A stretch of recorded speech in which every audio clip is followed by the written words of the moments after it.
Samedi 5 novembre 2016, il est 10h30 dans les locaux de la télévision El Wataniya. Mesdames et messieurs, bienvenue dans votre émission Wataniya Hebdo. Votre émission d'information instructive mais aussi de divertissement. C'est tous les samedis. Je suis en compagnie de mon grand Ahmad Diallo. Bonjour. Bonjour Rachba, comment tu vas? Encore un plaisir renouvelé, comme j'ai l'habitude de le dire, de partager le plateau de Wataniya Hebdo avec toi. C'est un grand plaisir aussi de sentir justement le besoin chez les téléspectateurs. Et dis-toi bien qu'il est parmi nous aussi, comme chaque samedi, Babacar Nam. Bonjour et bienvenue. Bonjour Ama, bonjour Pape. Bonjour grand. Bonjour. sant yàlla bu baax.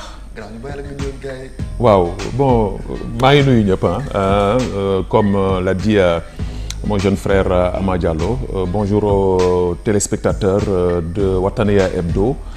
Et puis c'est un grand plaisir encore de vous retrouver ce samedi avec un bon réveil matinal. En tout cas, voilà. Alors, bon début de week-end à tous et à toutes. Alors, comme d'habitude, nous débutons Wataniya Hebdo avec de l'information.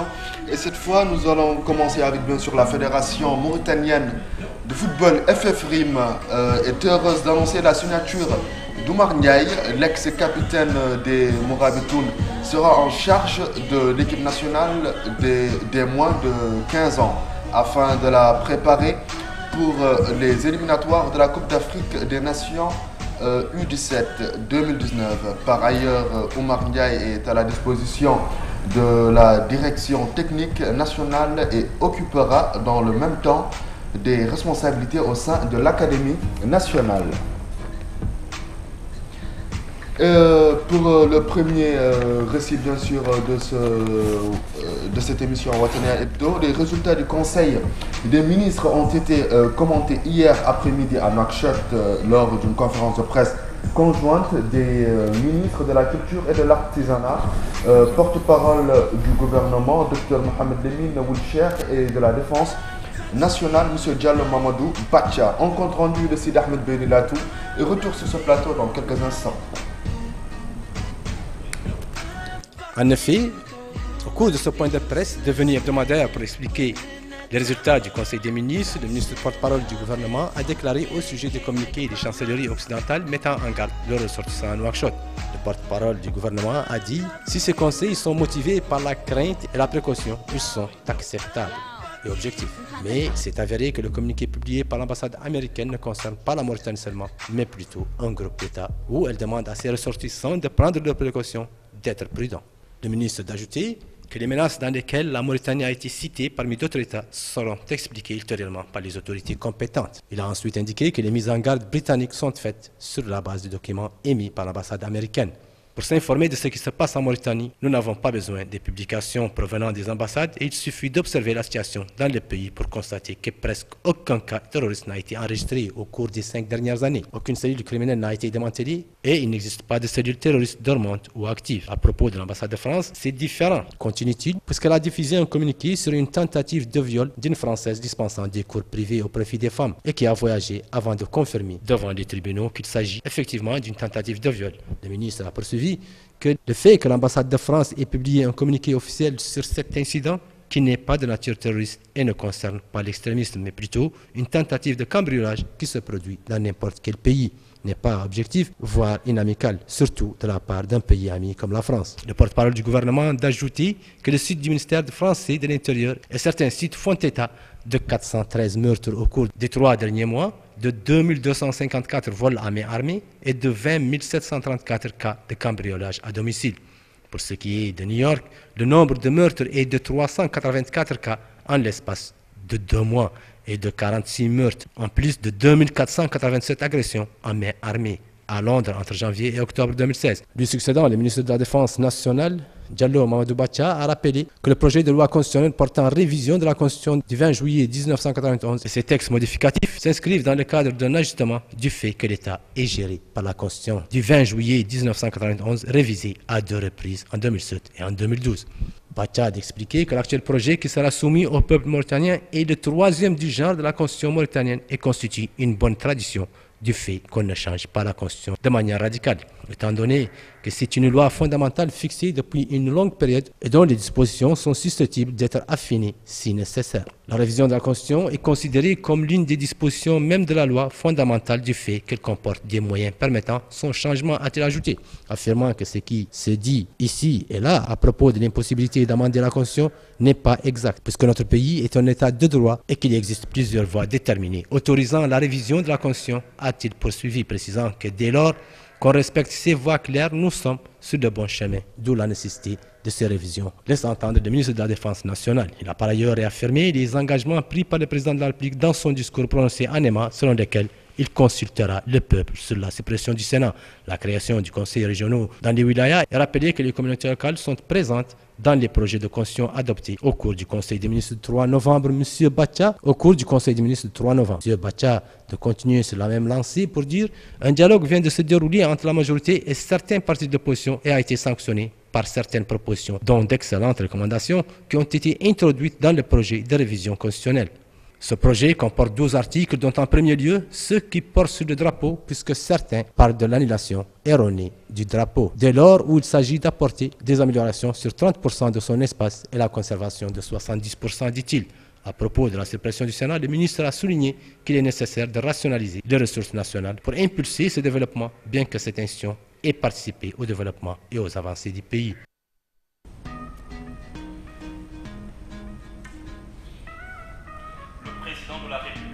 Mohamed Ould Abdel Aziz a supervisé aujourd'hui à Aoulegnet, dans la Mourata de Ouadnaga, le lancement de la campagne nationale de vaccination du cheptel 2016-2017. La campagne de 4 mois est organisée sur toute l'étendue du territoire national et vise à vacciner plus d'1 600 000 bovins contre la péripneumonie bovine et le saripleurésie et plus d'1 million des petits ruminants contre la peste des ruminants. Un reportage de Ndeye Sow Sidi. Retour sur ce plateau.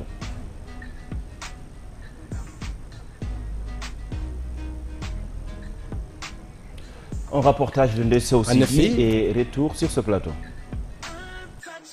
Au cours de ce point de presse devenu hebdomadaire pour expliquer les résultats.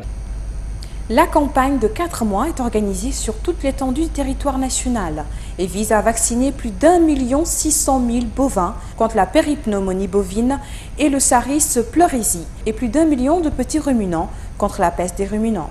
Le président mauritanien a donné la première injection de cette campagne sous les applaudissements des éleveurs et des responsables du département de l'élevage, en appréciation de l'attention particulière que le président accorde à ce secteur et dont la présence aujourd'hui constitue une parfaite illustration. Le chef de l'État a reçu des explications sur les retombées positives de cette vaccination en termes d'augmentation des quantités de lait et de viande rouge. La ministre de l'Élevage a à cette occasion prononcé un discours dans lequel elle a souligné que la présence du président mauritanien en personne pour superviser le lancement de cette campagne illustre sa conviction que l'élevage constitue la pierre angulaire dans le développement des ressources nationales. Elle a par la suite ajouté que l'élevage constitue un pilier essentiel de l'économie nationale qui contribue au produit national brut et a un impact positif direct sur les citoyens. La ministre a également indiqué que les outils de production et la valorisation des dérivés du bétail et les industries qui y sont liées pour la réalisation de l'autosuffisance en matière de lait nécessitent également, a-t-il dit, l'amélioration des méthodes de commercialisation des viandes et du bétail, précisant que cette industrie ne peut être consolidée sans prendre soin de la santé du cheptel. L'accès au développement des ressources naturelles nécessite le renforcement de la protection des pâturages. Elle souligne dans ce sens que la Mauritanie n'a enregistré au cours des 2 dernières années aucune dégradation de la couverture végétale, n'a pas enregistré des épizooties transmissibles qui incitent à poursuivre la politique préventive.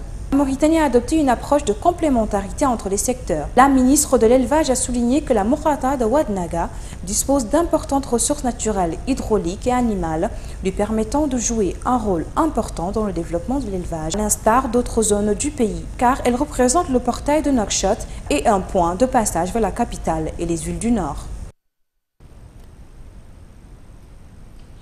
Ndeye Sow Sidi à l'instant.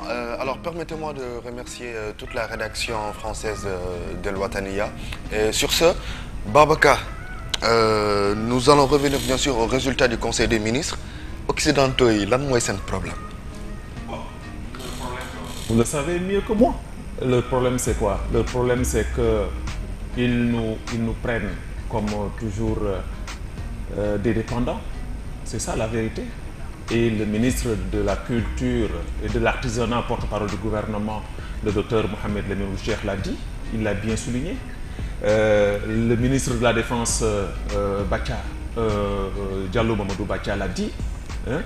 Alors, si vous regardez aujourd'hui ce qui se passe aujourd'hui dans les pays occidentaux, vous prenez la France, vous prenez l'Angleterre, au-delà même de ces pays européens, vous allez aux États-Unis d'Amérique, il y a plus d'agressions, plus de viols, plus de meurtres que les pays africains.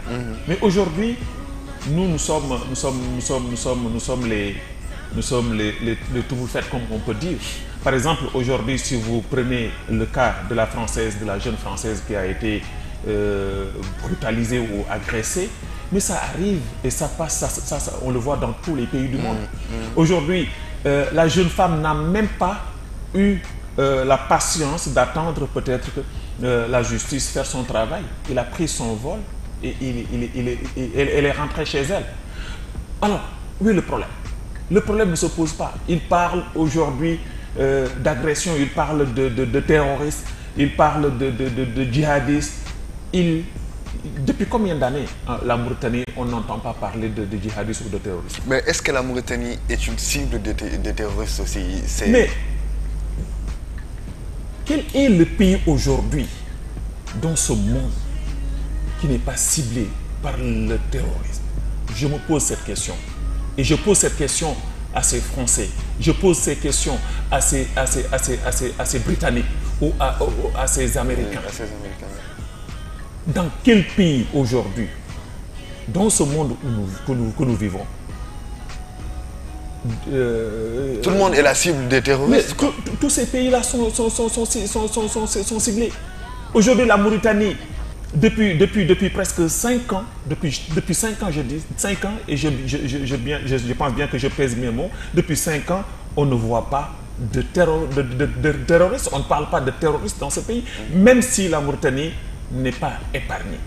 Nous vivons dans la paix, nous vivons dans la tranquillité et la sûreté et la sécurité est là. Franchement. Le chef, le chargé de la sûreté de l'État mauritanien l'a dit l'autre jour à la télévision nationale.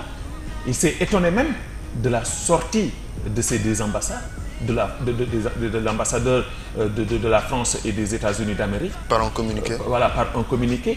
Qui dit tout simplement que la Mauritanie est un pays qui n'est pas sûr. Ils ont même allé plus loin, 10 ans, d'interdire ou bien de dire à leurs ressortissants d'éviter d'aller dans tel secteur ou dans telle zone ou dans telle zone. Et ça c'est une intoxication, c'est comme ça l'a dit le ministre de porte-parole du gouvernement. Il n'y a pas de problème aujourd'hui en Mauritanie. Nous vivons dans la tranquillité, il n'y a pas de terroristes, il n'y a pas de djihadistes, même si la Mauritanie n'est pas épargnée à cette situation aujourd'hui qui est devenue une situation mondiale. Il faut le dire et il faut avoir le courage de le dire. Nous ne sommes pas des dépendants, nous sommes un pays souverain, nous sommes indépendants et nous devons vivre aussi dans la tranquillité sans la pression de l'Occident. Et ça, il faut que les Occidentaux, que ce soit la France, que ce soit les Britanniques, que ce soit les États-Unis d'Amérique, il faut qu'ils comprennent que nous sommes un pays souverain. Alors, Ama Diallo, Babou Karnam vient de dire quelque chose de très intéressant. J'aimerais aussi, pour nos téléspectateurs qui parlent un peu polar, parce que Kadi Hen Bendia, en résumé. Ok, déjà... ko caɗele gandanɗa hoorema aduna foof ne wuuri ɗum oɗo saaha joni ko fati wonande ɓen wiyeteɓe terroriste uji no wirini je pense c'est à peu près ça eɓeɗen nokkuji foof ala foof leydi wawde wiide oɗo saaha joni nene jooɗi taw ala kulhuli terroriste uji par ce que ils sont imprévus no wiyete koye ɗemgal tubankore ala noɓe gardata ala toɓe gonani ko nande ambassade wonande jooɗiniɓe ɗo leydi France kañum kolliti Mauritanie oɗo saaha joni ene jeeya e ɗin leyɗele mo terroriste uji joofi eɓe joofi ene wawi ɓe garɗo e saaha kala ɗum noon kamɓe wonani ɓiɓɓe mabɓe ɓesgu wonɓe ɗo ɓe yoɓe ndento e saaha foof hoto ɓen bonanteji garde gandanɗa hoorema jettoɓe kamɓe jaabi ko nande leydi France jaabi leydi États-Unis mais leydi laamu Mauritanie holliti kañumen ene kebli ɗum nana kaɓono ɗum ene kolliti oɗo saaha joni Mauritanie hay sinno ene jeeya e leyɗele mété russe uji joofi kono kamɓe ɓe ngala hen kulhuli nde wonno ɓe keblima gam wawde gandanɗa hoorema habde ɓen boniyankoɓe e ɗum mété russe uji ɗi. Et dans le reportage qu'on vient de suivre, si vous écoutez bien le reportage, on parle de combien de personnes tuées aux États-Unis d'Amérique, agressées, violées, en Angleterre, en France. Alors, et pourtant, ce ne sont pas des Africains. Effectivement. Ce ne sont pas des Mauritaniens. Ce sont des Français qui agressent. Ce sont des Américains ou bien des Occidentaux qui agressent. Donc, il ne faudrait pas que les gens fait des allusions qui ne collent pas. Parce qu'aujourd'hui, nous sommes un pays souverain, comme je l'ai dit. Nous sommes un pays indépendant. Nous sommes un pays où nous vivons dans la tranquillité. Nous ne sommes pas agressés. Nous vivons. Et dans tous les pays du monde, je dis, là où vous passez, il y a des agressions, il y a des viols, il y a des vols, il y a des meurtres. Mais alhamdoulilah rabbil alamin, nous on peut rester presque 6 mois, 7 mois, 8 mois, 1 an, 2 ans sans entendre parler de viol ou sans entendre parler d'agression ou bien de meurtre.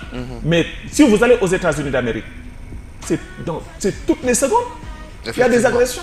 Il y a des meurtres par-ci par-là. Chaque seconde. En France, c'est la même chose. En Angleterre, c'est la même chose. Donc, il faut vraiment... Et je salue le courage de nos gouvernants, de nos ministres surtout, le ministre de la Défense et le ministre porte-parole du gouvernement, qui ont mis l'accent sur le fait. Et il faut vraiment que ces gens-là arrêtent de nous salir parce que nous sommes un pays vraiment souverain, un pays indépendant. Et il faut dama bëggoon tout simplement rek ma yokk ci tuuti ci wolof parce que tamit dafa am solo aussi tamit que sunu mbokk yi nga xam ne ñoom ñoo nekk ci maanaam bas peuple bi ñu mën a comprendre ce qui se passe. Nekkunu tey jii ci réew moo xam ne tey jii ku nekk da ngay jël sa lu tilim rek nga jël ko xëpp ko sunu kaw. ñu duñu ay raykatu nit. ñu duñu ay jaaykatu duñu ay jaaykatu yamba. duñu ay violeur. ñun ay jullit lañu. am nañu iman am nañu croyance am nañu ay valeur am nañu lu ñu gëm suñu bopp et loolu aussi tamit il faut que pas que ñi nga xam ne ñoom ñooy tubaab yi ñu jël ko bëgg ko jël ko def ko suñu bopp def ko suñu xel def ko ci xelu ñi que ni Mauritanie dafa am ay problème Mauritanie dafa am ay terrorisme Mauritanie dafa am nangam ñu ngi fi génn fii depuis juróomi at déggoo fi kenn koo xam ni wax nañu ni kii jàpp nañ ko fii wala jàpp nañ ko fële wala dugg nañ ko fële gis ngeen le travail que le président de la République la fois passée a fait pour faire revenir à nos concitoyens yi nga xam ne ñoo nekkoon Guantanamo. Alors donc il faudrait pas que aussi timide que les gens pensent que ñun du ñu nekk fii rek tout simplement que lu tilim lu salté rek ñu jël ko xëpp suñu kaw et ça il faut que ça cesse réew Mauritanie réew la boo xam ne dafa am indépendance am njiitu réew am ay institutions am ay nit yu ko taxaw am ñoo xam ne tamit dañu taxaw au niveau des Nations Unies donc nous sommes un pays respecté et respectable il faudrait aussi que ces occidentaux là il faut que les États-Unis d'Amérique comprennent que nous sommes un pays indépendant effectivement que nous sommes un pays souverain. Emparez-nous je vous en prie les Américains les Français les Occidentaux en quelque sorte emparez-nous de vos petites caprices quoi parce que effectivement comme vient de le dire Babacar Nam nous avons nos croyances et franchement ces petites caprices là ça nous intéresse pas et merci beaucoup aussi au ministre porte-parole et à monsieur Bacha ils ont bien défendu bien sûr les couleurs de la Mauritanie et nous les remercions encore une fois de plus c'est ce qu'on attendait de vous alors Babacar Nam pour rentrer encore un peu dans le cadre de la politique le samedi dernier il y a eu une marche que le FNDU, voilà, de l'opposition mauritanienne. En résumé. Bon, vous savez, c'est de bonne guerre, comme j'ai l'habitude de dire. Hein. Les opposants ont organisé une marche, c'était la semaine passée, c'était le samedi dernier. Alors, ils ont réalisé ce qu'ils devaient réaliser, ces leaders politiques. Alors, donc, c'était quoi? C'était de contrer le dialogue qui a été paraphé par le parti au pouvoir et par les participants de ce dialogue. Alors pour eux, c'est tout ce qui s'est passé durant ces 3 semaines de dialogue, c'est des farces. C'est comme ça il l'appelle. C'est des farces. Et le président de la République et son groupe veulent tout simplement créer la zizanie donc dans la scène politique. C'est ce qu'ils disent. Ils ont dit qu'ils n'ont pas confiance en lui. Ils ont dit que non au troisième mandat. Ils ont dit non au tripatouillage de la Constitution. Mais moi, je reviens toujours sur cette question-là. Alors, le président a dit, il dit qu'il ne fera pas un troisième mandat. Il y aura un référendum. Et c'est le peuple qui va dire oui ou non. Attendons voir ce qui va se passer. Peut-être que c'est d'ici la fin de l'année. Il y aura des élections anticipées, peut-être que législatives, municipales. Et aussi, il y a ce qu'on appelle le conseil régional.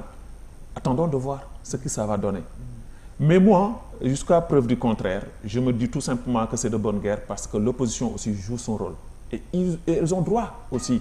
Ils ont ce droit aujourd'hui de descendre dans la rue, de dire non au tripatouillage, non au troisième mandat. Ils ont le droit de le dire.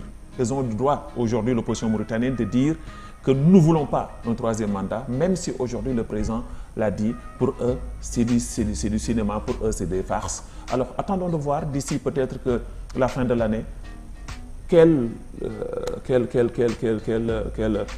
sera peut-être le résultat final qui va être peut-être qui sortira peut-être de ce référendum ou bien peut-être que de ces assises qui a été vraiment pour certains un succès et pour d'autres. Vous avez reçu bien sûr Youssouf, le président de Tamam, c'est ça, dans votre plateau Kheltou. Alors pourquoi récemment dans la semaine il a tenu une conférence de presse, je pense. Pourquoi il n'est pas dans ce cadre de manifestation, de marche et tout ça? C'est quoi sa vision exactement? Non mais Youssouf n'est plus offendu. Il n'est plus avec le forum. Il a claqué la porte depuis belle lurette. Alors aujourd'hui, ce qu'il voit lui, c'est une Mauritanie nouvelle, c'est sa politique, c'est ce qu'il dit à chaque fois, à chaque sortie de Youssouf Ould Horma Babana, c'est ce qu'il dit. Il dit, nous voulons une Mauritanie nouvelle. Et le président de la République l'a dit, il faut changer la classe politique, il faut que les jeunes s'impliquent, il faut que les jeunes s'engagent politiquement, parce qu'on ne peut pas, depuis notre naissance, avant notre naissance, c'est les mêmes noms qui sortent à chaque fois du lot. Il faut que ça, mais c'est vrai, il faut que ça cesse. Effectivement. Nous avons de la capacité, il y a des jeunes intellectuels capables. La semaine passée, dans Kheltou, j'ai invité Marine Kouraba, c'est une intellectuelle confirmée. J'ai invité tant d'autres jeunes qui sont là. Youssouf Ould Horma dit qu'aujourd'hui nous voulons un changement donc de la classe politique. Il a ses raisons. Et la conférence de presse qu'il a tenue la fois passée, c'est pas seulement Tamam, son parti, mais c'est une coalition de partis politiques. Donc chaque 2 mois, je pense chaque 2 mois, il y a la présidence, c'est une présidence tournante. Ça veut dire que ça tourne. Aujourd'hui c'est Tamam, la semaine, dans 2 mois c'est un autre parti qui va prendre le relais. Alors donc lui, il a une vision, ça doit changer. Et que la politique aujourd'hui, on ne peut pas le faire sans la jeunesse, on ne peut pas le faire sans les femmes. Et les femmes ont le rôle à jouer, les jeunes aussi ont le rôle à jouer. Il faudrait que la classe politique change dans de très bonnes conditions pour permettre à la Mauritanie de bouger un peu. Parce que sincèrement, dans tous les pays africains, ou la majorité donc des pays africains, les jeunes jouent un rôle très essentiel, très important. Donc il faudrait que cette confiance-là soit vraiment quelque chose de non négligeable. Permettre les jeunes de s'impliquer au sein de la politique, pour essayer aussi de créer aussi cette atmosphère vraiment de paix, de solidarité. Parce que la division ne sert à rien du tout.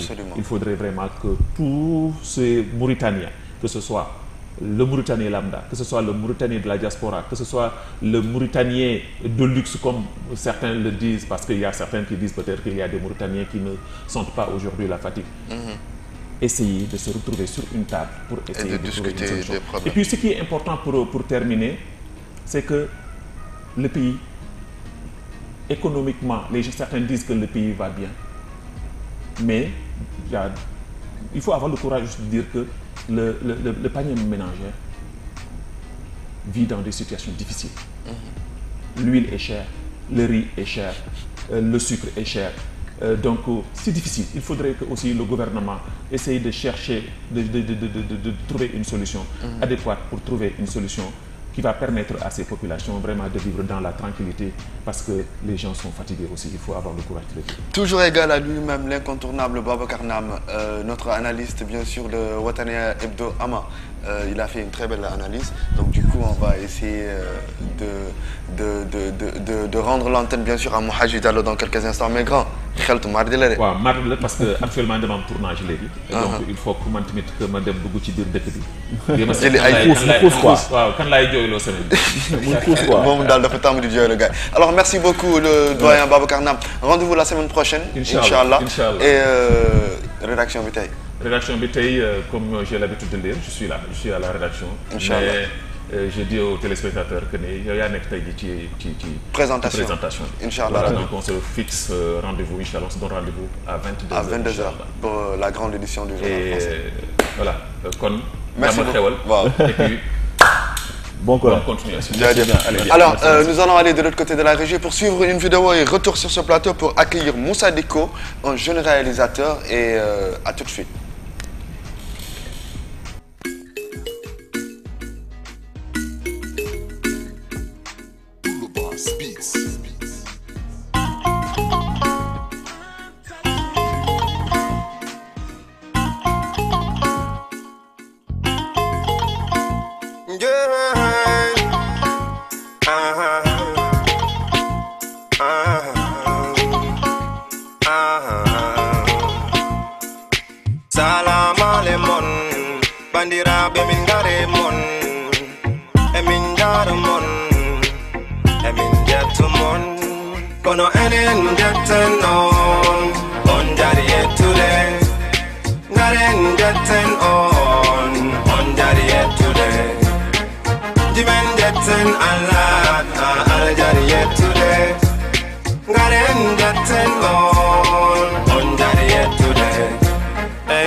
Mr. President, buma sorale, ki sa budget ou élection, mani duma yobale.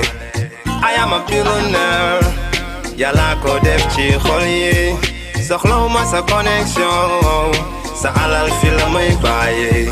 I'm a international, from everywhere, like Sheikh Umar Foutiyou Tall. Almube makonjeti Allah, ngare nenen jetten on jariye today. Ngare jetten on jariye today. Jimen jetten Allah. Alors, merci beaucoup Mouhadji Diallo. La vidéo jetten on de Sipi, c'est une très belle vidéo et un très beau son, franchement. Jaajëf Diallo, Sipi man, ñoo ngi lay nuyu di la ziar bu baax a baax. Alors nous recevons sur ce plateau autant pour moi Moussa Diko, un jeune réalisateur. Moussa, bonjour. ñoo ngi lay nuyu. Bienvenue. Jaajëf. Naan nga café hein? Oui, naan naa café. yaa ngi normal quoi. maa ngi nekk instant fii moom relax non, y a pas de problème hein. jaajëf. Donc tu es chez toi. loo jël noir bi wala café Touba bi? Non, café Touba bi laay naan. Café Touba? Oui. Kon miin nga ko? Mouride là aussi.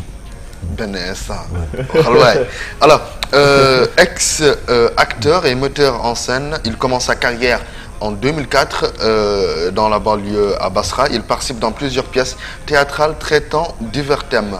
Octobre 2016, il représente une tradition où il participe dans une formation pratiquée pour finalement réaliser un film d'atelier intitulé Samba, produit par la Maison des Cinéastes. Le film obtient le prix du jury du festival Nouakchott Film, n'est-ce pas? Ouais. Mais léegi dañuy delluwaat ñu xuus ci sa début de carrière noo def ba cinéma dugg la quoi. c'est que ci koñ bu ma nekkoon bi la amoon na ci benn instant ba nga xam ne c'était en 2004 yàlla suñu borom def parce que yàlla moom mooy teg doomu aadama fi mu bëgg. yàlla def ma nekk ci théâtre ci art bi. ba benn instant aussi presque 2007 2008. ma commencé wu di intéressé wu ci côté domaine gën a gëstuwaat gën a xool la mooy théâtre la mooy art d'abord ma gëstu dem ay place yu bari dem na ay tournée yu bari dem na ay place yu nga xam ne comme ay Mbaañ comme Bogué comme Kaay di ay place yu bari pour gëstu pour gën a xam parce que ñun xamuñu dara. dañuy cinéma moo la yóbbu foofu. cinéma dem naa presque 12 ou 13 ci zone yi fii Mauritanie ci région yi presque région yi ma demul bariwul ci gëstu parce que théâtre dafa doon li nga xam ne dama ko bëggoon. mu dem benn instant nga xam rek mu nekk sama deret mënuma ci dara. xam nga yàlla def aussi ma dugg ci côté cinéma bi côté réalisation bi maa ngi ci alhamdulilah joué naa ak ay gars yu bare joué naa ay troupe am na troupe ba nga xam ne presque def naa ci 10 ans. yàgg naa ci Jallu di Jam. mi au niveau de Sebkhat. boobu aussi def naa ak ñoom presque 10 ans depuis maa ngi nekk xale. waaw alors kii jël nga prix du jury du festival Nouakchott Film d'ailleurs noo def ba dugg ci Nouakchott Film. bon Nouakchott Film tu sais en 2013 mosoon naa participé en 2013 ma jël prix jury. man ma bindoon scénario bi.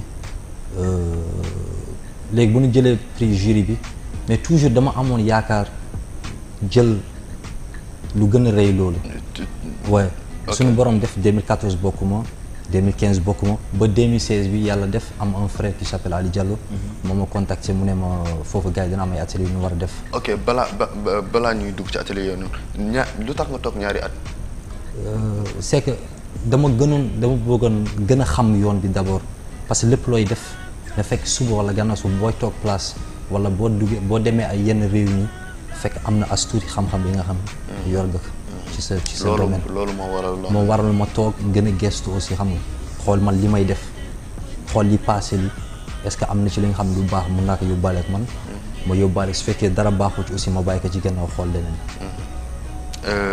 alors yaa ngi doon expliquer léegi ni nga def ba dugg ci Nouakchott Film pour nga participer ci benn. oui Nouakchott Film li ma fa dugal moom mën naa wax ni lu yéeme la. parce que boo xoolee ça fait presque 1 an ou 2 ans maa ngi doon contacter benn numéro ba nga xam ni au niveau du Sénégal léegi numéro maa ngi koy contacter pour Ciné Club de Dakar pour mën a dem Dakar jàng cinéma. Ciné Club panafricain. waaye bu nekk Dakar. ok léegi lu suñu borom def te maa ngi ci sant yàlla bu baax parce que suñu borom. def na ci ñaari at yooyu chaque instant maa ngi wàcc pour dem dew ma ba suñu borom def ki nga xam ne maa ngi doon dem pour wëri jàngi Dakar yàlla indi ko ba fii. yàlla indi ko fii. oui mooy Raouf. ok Raouf Zegedi. directeur technique festival Nouakchott Film. ok ba ma ñëwee ni def atelier yi ni nekk noonu suñu borom def nag mu bëgg ma yàlla tax. ñu toog nag benn instant si man di waxtaan ma nekk man yàgg naa bëgg cinéma pourtant yàgg naa bëgg dem Dakar xam nga jàng luy réalisation tout ça mais maa ngi doon contacter benn numéro toujours un bon moment nag. boîte vocale rek laay jot mu ne mais numéro bi lan la ma nekk 00221 77 107 moom mu eggali ni 17 numéro bi. affaire bi jaaxal na ma trop. mu ne ma kooku sama numéro la ma ne xool lu yàlla def. 2 ans man maa ngi bëgg a dem wari ji ñi nga xam ne pour ma am as tuuti xam-xam bi nga xam ne ci domaine bu ma nekk. suñu borom indi ko ba fii te aussi daf ko indi ba fii yàlla def on était presque 5 ou 6 personnes mais suñu borom moom mooy def li ko neex yàlla def man ak moom xam nga. mu am benn complicité daal. waaw mu am li nga xam ni c'est comme si que frère bu ma bokkal ndey ak baay tey jii nii te lépp lu ma am tey jii nii ci domaine bii nii yàlla ak moom la. donc sama nit la sama lépp la. dëgg la alors je vais demander à Mouhaji en même temps de nous passer les inserts bien sûr de Samba. Comme ça gars yi mun a comprendre bu baax a baax alors Samba moom moo jël. prix du jury.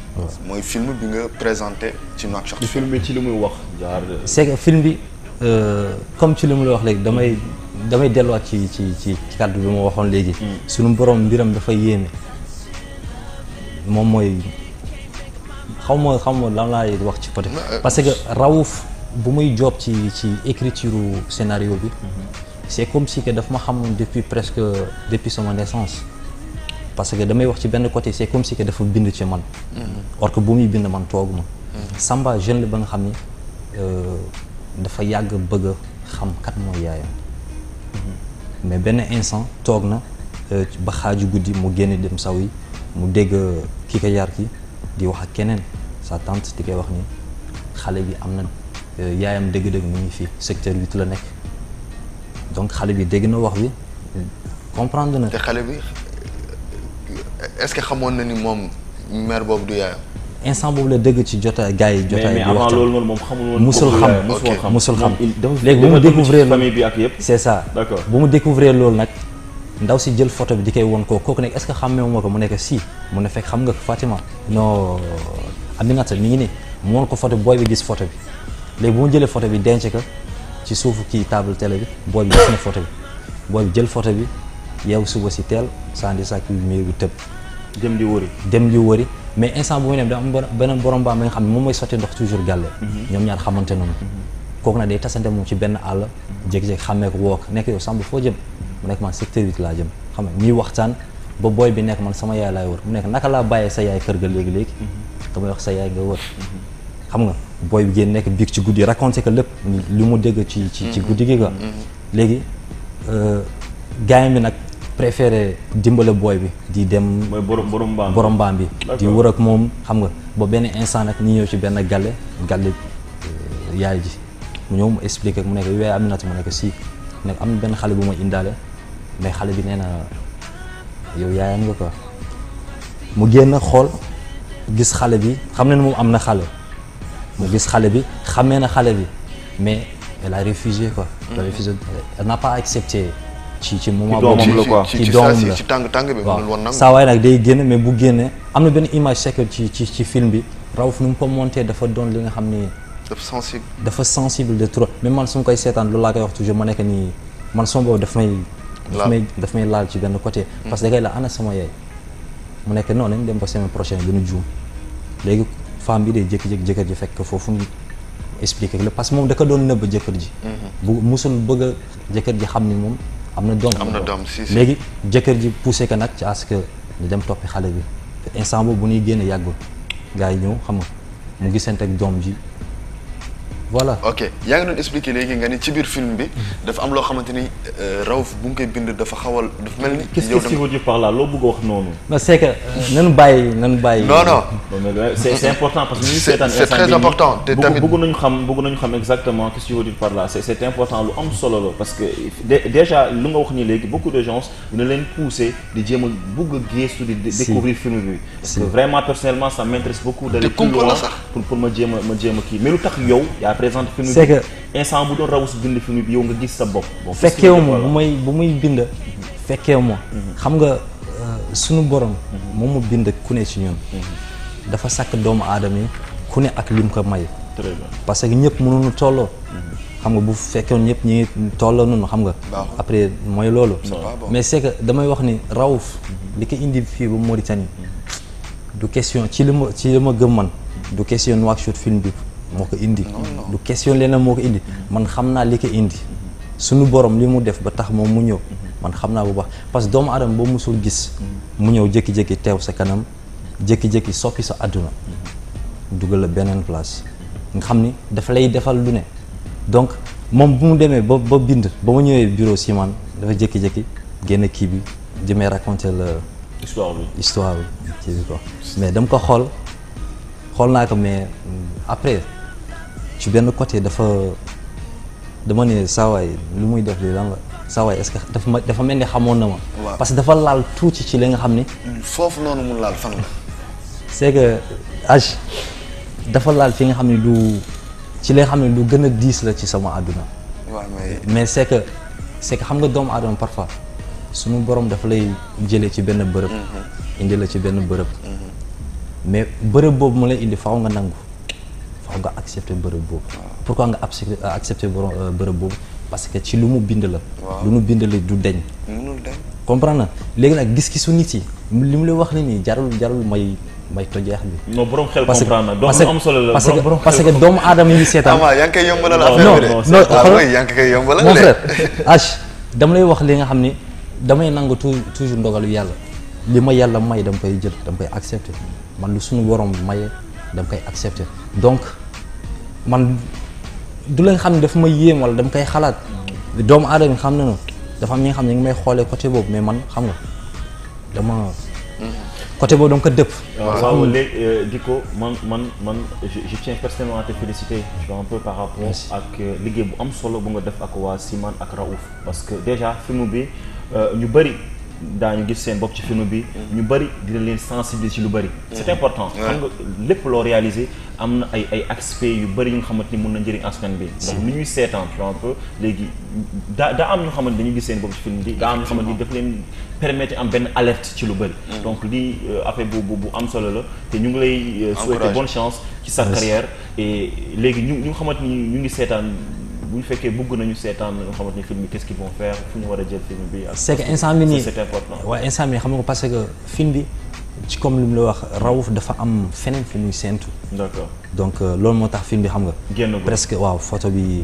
affiche bi kese moo nekk ci net bi mais dafa am leneen lu ñuy séntu parce que doomu aadama moom xam nga booy xool da ngay xool fu sore xam nga yóotu fu kawe ko. ok léegi yow ci yan projet nga nekk nii puisque. ñu jéem a instant bi maa ngi woon ci projet benn film. mais bu nga ko proposé Raouf j'ai compris que dafa bëgg ma gën a xam gën a découvrir des choses parce que actuellement aussi Siman ñi ngi war a débuter pour formation yi am na réalisation écriture scénario. yow élève nga ci biir si je suis le premier. ah bon oui je suis le premier maa ngi foofu donc damay gën a aussi ñaan jeunesse bi nañu gën a kii ci art bi parce que tey ji art moo yore réew mi buy dox tey bu fekkee rek ni nar na dox art bi moo koy doxal donc nañu gën a gëm lu ñuy def. dëgg la alors Moussa Dicko bon information bi jàll na donc bëggoon nañu gën a toj yax bi mais xam naa après dinañ ko gën a yaatal. incha allah rabbi léegi ñu bàyyi la ci kàddu gu mujj gi rek. kàddu gu mujj gi maa ngi leen di sant parce que da ngeen di def li nga xam ni dafa jafe tey ji fii. parce que mu ne ngeen def comme ñeneen dem wuti ku ne xam na télé nu mu mel ku ne xam na jafe-jafe yi nga xam ñi ngi ci télé yi man liggéey moo ci télé mais xam naa jafe-jafe yi nga xam ñi ngi ci ku nekk day bàyyi soxlam day fanaan guddi gi yëpp xam nga di liggéey yow aussi donc maa ngi leen di encouragé bu baax ngeen gën a téye te day baax aussi inchallah parce que suñu borom nelawul muy seetaan lépp day mat maa ngi aussi gërëm bu baax a baax di sant yàlla suñu borom xam nga koy sant bu baax ci lépp li nga xam ne may na ma ko di sant aussi Raouf parce que sama mbokk alpulaar yi dañuy wax benn kàddu bu am solo mu yettaani sababu yett sa àll loolu wóor la mu yettaani sababu yett sa àll donc Raouf dama koy gërëm bu baax dama koy sant aussi parce que nit la ba nga xam ne soppi na lu bari ci man tey jii nii am naa vision leneen tey jii am na li nga xam ne amatuma temps parce que aar laa gëmuma leneen moo nekk sama deret amul leneen lu ma gëm di nuyu aussi ñëpp ñiy seetaan Télé Wataniya maa leen di jaajëfal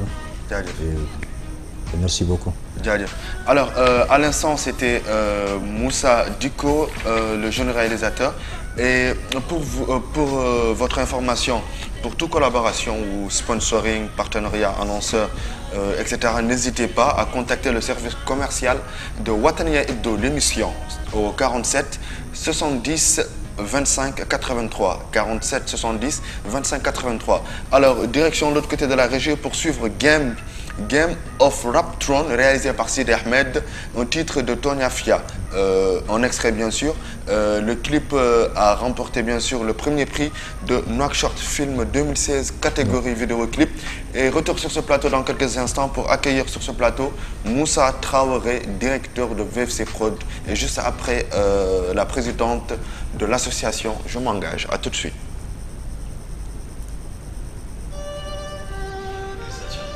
The industry, man, it's not the same. Doesn't have to do with talent, it's about playing the game. The industry, real niggas is dying to get in. The industry, just to find they don't fit in. The industry ain't what it used to be. The industry's trying to control the way you MC. Rap ko wonti game, taga benjilo heb the throne. Bendewi ko drogue, sex et alcool, rock and roll, order up on your hard tone. Dans les game of rap throne, y'a pas de vérité, tout est manipulé, hay hunde rewani art, Robin pidi the love, come the Lord, Mr. Bellish. Sababu ni kali se fame, benje yi koye map the monster. Kono valar morgeles woni gurdo foko mayo kalkada wade gurda ma watu hen hakille sabu dubi jonu jabi andano mayde jogori arde wade tul gona e parde gorko sala ya ware dor war wasta minade hol bawdo nyibde nange arsu ko mako alla fesse tinde mama ar hayetto jude ma yeah what the fin fight every day every night tagedine ma what's up iblis of funtuma hip hop identity tungumi dabe nani rappe machine le rappa perdi ses valeurs mbatti dum ko industrie rewbe hen fof kelsi breno perdi conscience combien de temps on va se taire hip hop identity tungumi dabe nani rappe machine le rappa perdi ses valeurs mbatti dum ko industrie rewbe hen fof kelsi breno perdi conscience combien de temps on va se taire bling bling dang dang voilà schlenk sul zeng completely lost in the madness completely lost in the darkness reste maître de son esprit voilà qui n'est pas de prix sur les rings like a star king the winter is coming parole d'amnésique contrat fictif albercatique caché antibiotique Tonya Fia à l'instant même donc Game of the Throne réalisé par Sid Ahmed que nous félicitons bien sûr de passage. C'est une très belle vidéo grand. Une très belle vidéo. Tonya Fia c'est un artiste confirmé à travers justement les paroles, à travers l'image qu'il illustre dans ce clip. C'est un artiste confirmé. Ça moi je le dis tout de suite quoi. Alors le directeur de VFC Prod. Ouais, Moussa Traoré, c'est lui le directeur général justement de VFC Prod, qui est une agence de communication audiovisuelle et aussi événementielle, donc qui a débuté ses carrières ici en Mauritanie.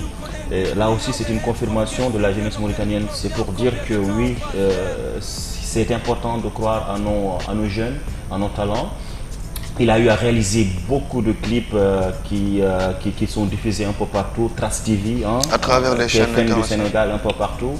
Et puis, je pense qu'il va lui-même nous étaler, si tu veux, le programme qu'il a eu à faire, ses débuts et tout. Assalmina Magra. Ça va, machallah. Avant tout d'abord, je salmine Yabo Menbe Sirtu et Wapani Ebe. Donc, Moussa Traoré, je suis avec Amadou Sall. Oui, on a eu hande quoi. Man xam man lan mom jaxal ci Moussa. Ça vient au réalisateur. Malik Jidali. Malik et pourtant il fait des trucs extraordinaires. Grand en inspiration di mat ko inspiration di Mbadmani. Non, tu sais que exactement parce que je viens dans le ghetto. Donc ghetto ngummi quoi, wa changer parce que ghetto ngummi.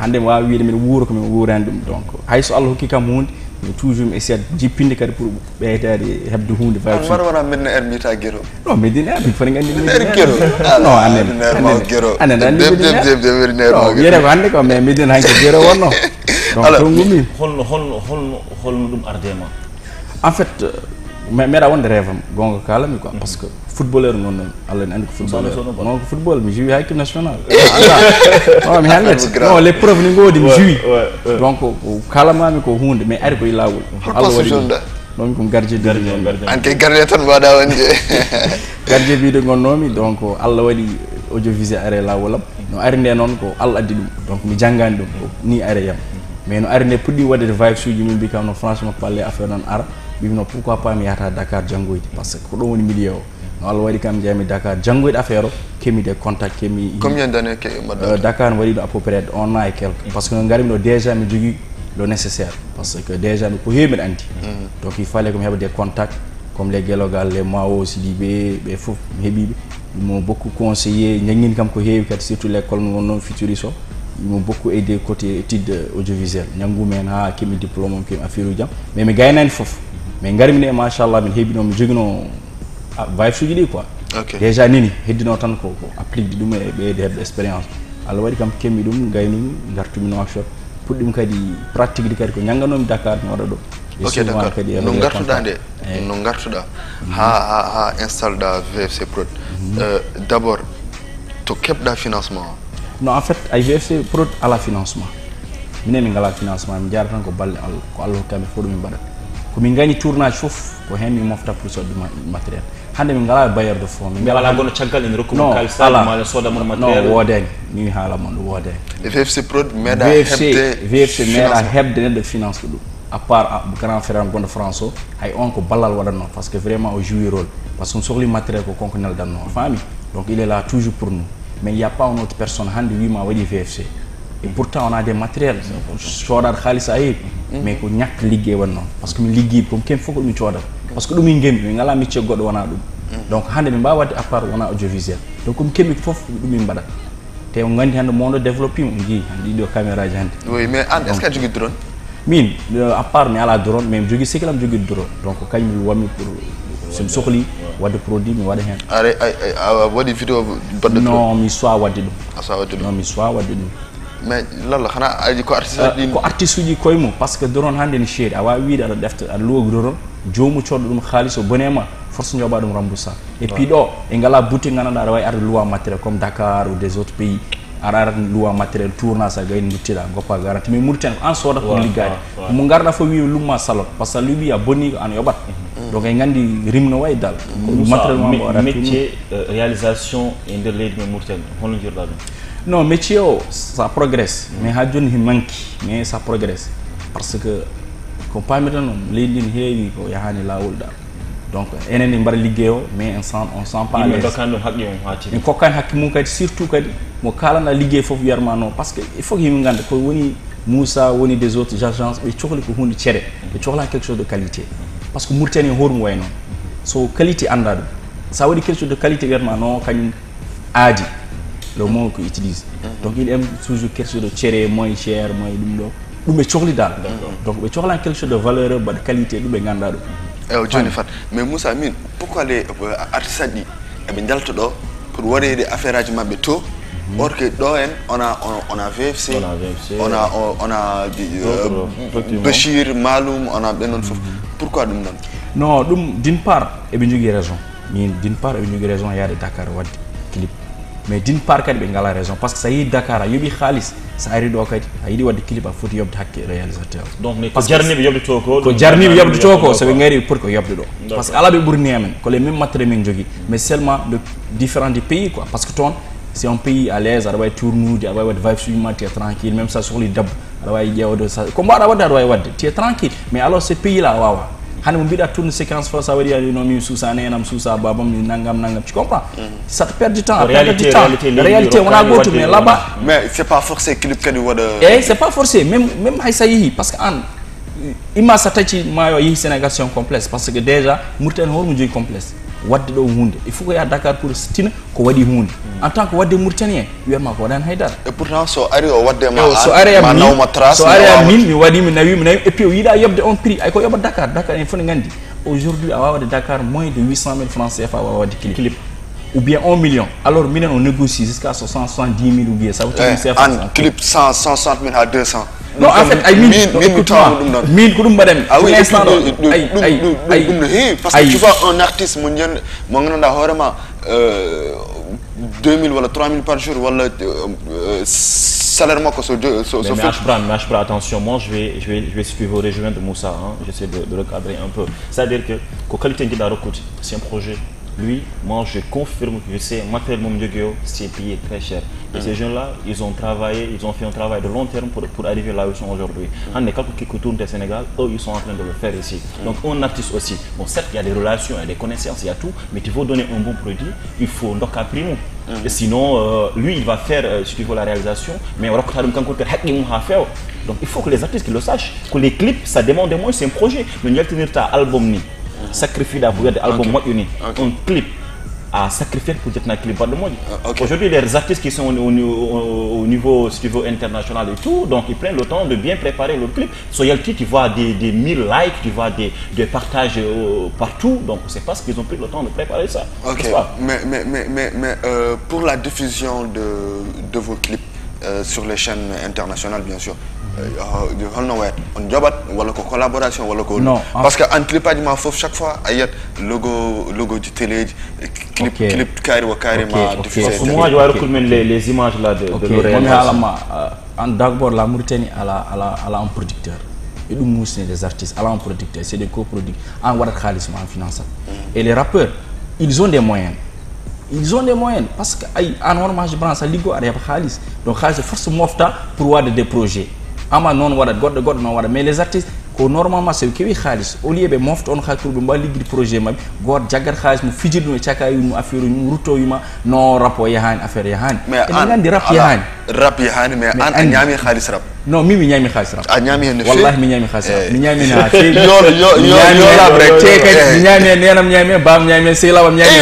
arjuri non mi nyami hen non mi yani mi nyami hen parce que ko métier yam ko hen goni donc mi nyami hen et collaboration avec les télévisions alhamdulillah rabbil alamin lorsque ngari Dakar de franchement parler toutes les télévisions goudini kam dam heba non tiadel télévision mo ngari fof be biyarma bismillah ma juste jogi des registres comme matta rangea de fof be ngane matière reconnu parce que njida des problèmes donc en tant que producteur média les produits qu'on a fait à la problème il y a une défi be bima parce que ça on sait que quelle personne et hande mi welti sa mi jodo téléphone am son be bima Moussa tel nana dédicacement tel odo nan halma parce que je suis tellement fier parce que mi liggi bi dum so mi ligga ko dum hande mi kebara on affaire hande mi wayat Sénégal na n'importe télévision mo jini alhamdulillah rabbil alamin parce que ligga do ouais alors voilà quelques images bien sûr des vidéos réalisées par Moussa donc voilà là on a l'air qui scène le titre titre quoi écoutez-moi l'air qui débriller l'air qui débriller voilà alors grand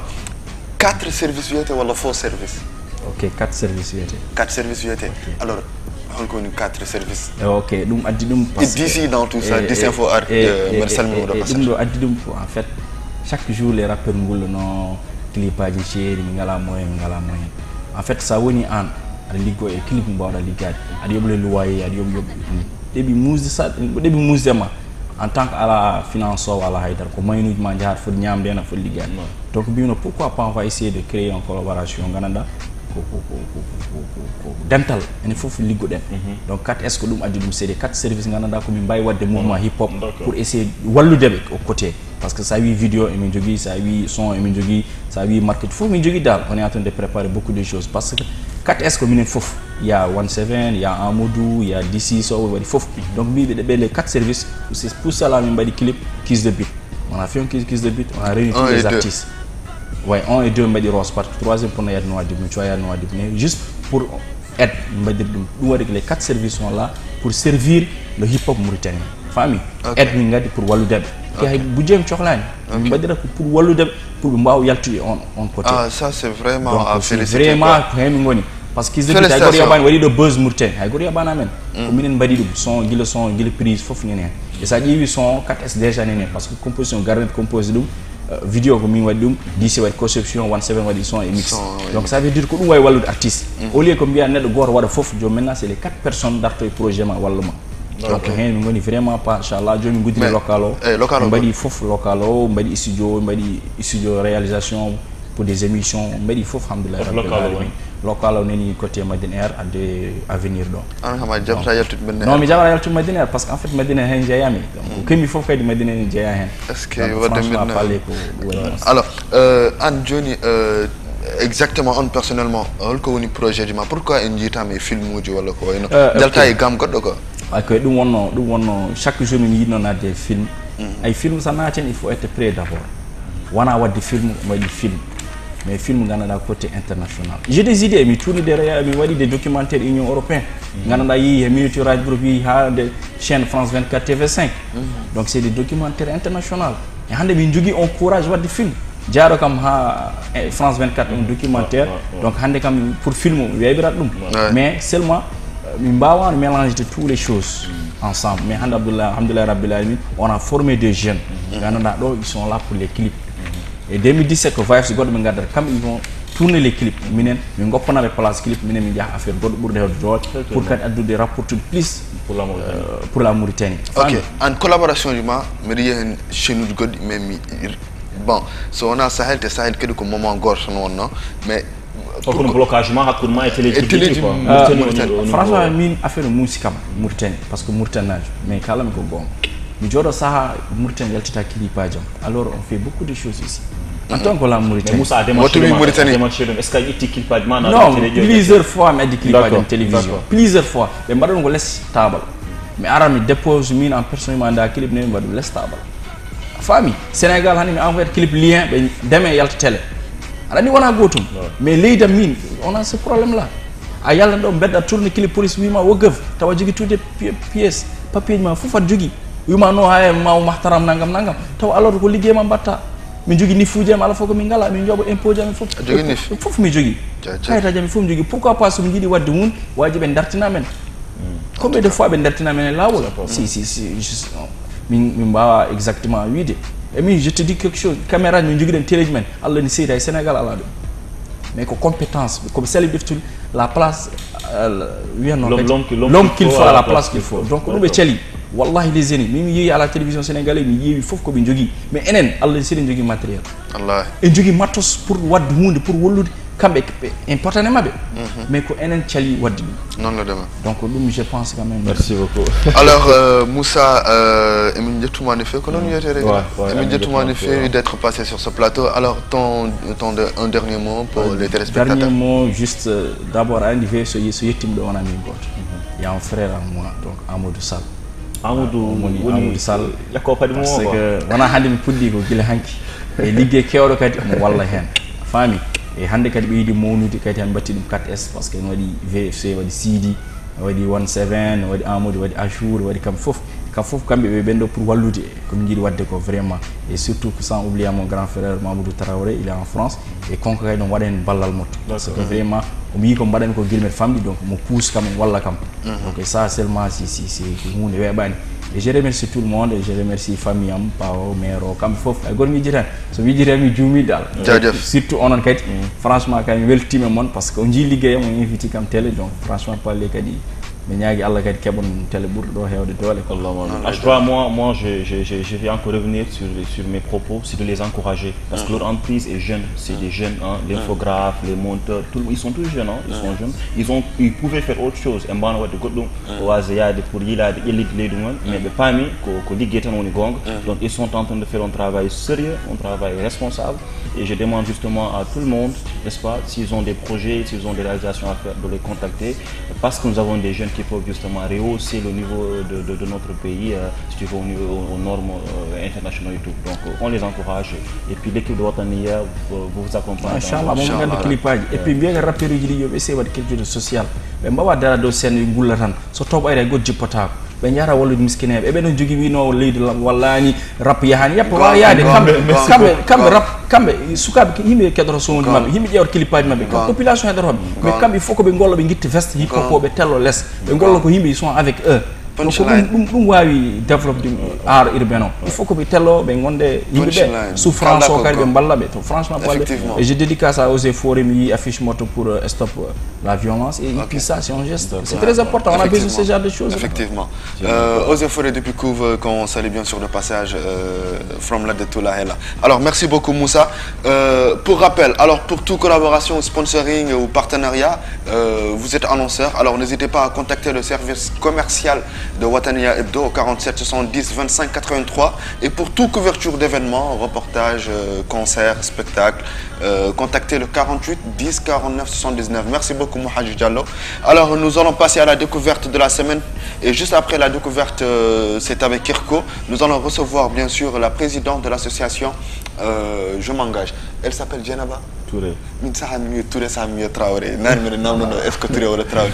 Alors à tout de suite mesdames et messieurs, très chers téléspectateurs.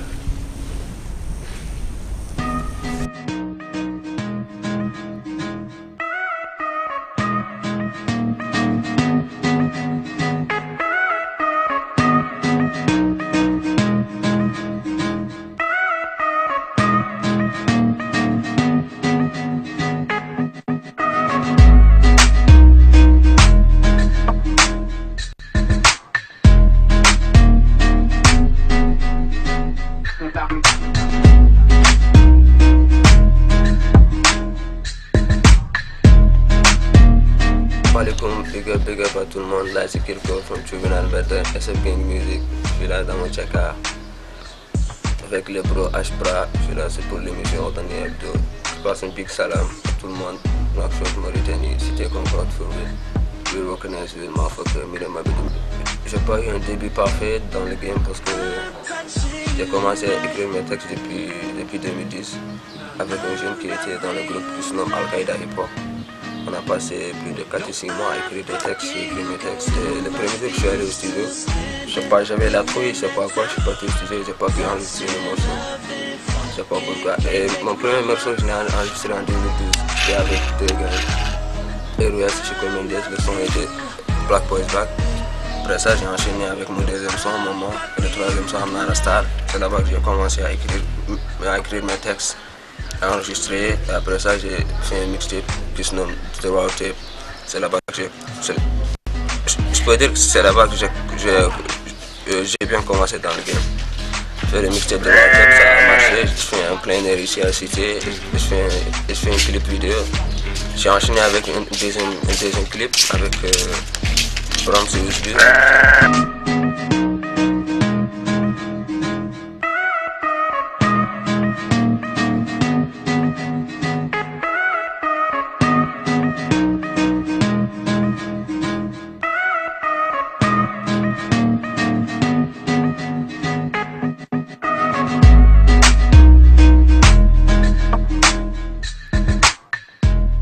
Après ça, j'ai fait un clip solo qui se nomme APV. Le truc est venu comme ça, et là maintenant, je peux dire que je suis à fond. Bekali, me rappe, BDD, my nigga. Benguli, me fucking, Benguli, my nigga. Kum donne fergito kono madiani, hunu kuto heti, my nigga. Ça fait l'été, with the clash, I'm alla for bunny, 50 katampi.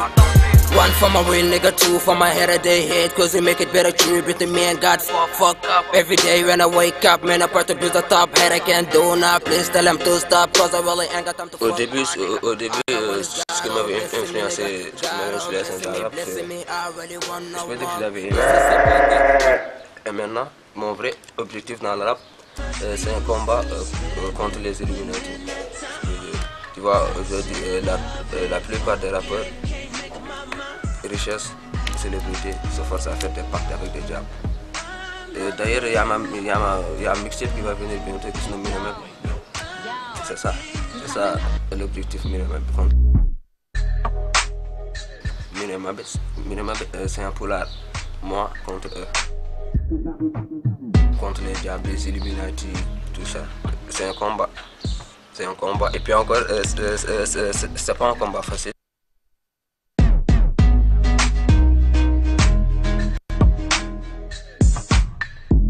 Bon, je sais pas. Quand même, je vais faire ce que j'ai à faire. Et le reste, je sais pas. Moi, quand même, je vais lancer des messages.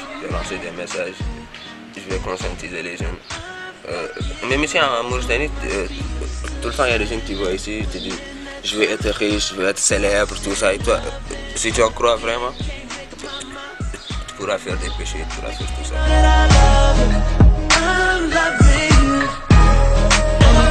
Bon, ma mixtape, je crois qu'il y aura 10 titres. 10, maximum 12. Je ne suis pas encore calé, mais il y aura 10, maximum 12. Le mixtape, comme je t'avais dit, Minamab, moi contre les diables, il y a un combat contre les diables avec des messages de la vérité, de la conscientisation. Et il y en a beaucoup de thèmes, mais vous le saurez bientôt, Inch'Allah.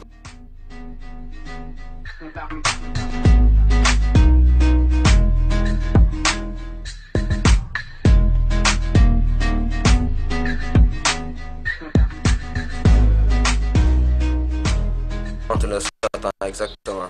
Déjà. Okay. C'est ça ton combat quoi? C'est ça mon combat, en ce moment. Quel hip-hop mauritanien? Bon, le message est simple. Tu as regardé le game, c'est parce que tu as quelque chose à prouver. Ah, moi je me dis, parce que ma financement est mort, parce que le game reconnaît ça que dans mon temps, c'est dit, il faut faire ça, le reste. Allah hakat quoi, il dit qu'il faut m'en Inch'Allah. Ok, on laisse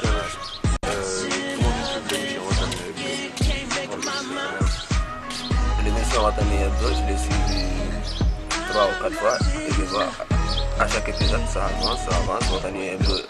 Minga Bela, il est événement artiste du CLCR et bien ils sont reconnus un peu. yama e auto yimɓe hen o tan niya bon ɓe ñaagui rek ɓe continue ko mbaɗata ko ɓe jaha dans des lieux ko jotom naatande ɗo min naatani e salon min naatani e yan min jooɗi e fauteuil leggel min jooɗi ɗo pour rek hollirde affaire on yaade ɗo ko cité concorde affaire on wayni yahani quoi solo yahani mais ba mbadde hen SF Game Music on ɗo mbadde hen Jalif, merci beaucoup Kirko. Merci à toi aussi Ashra. À très bientôt. Ok, merci Malhaba.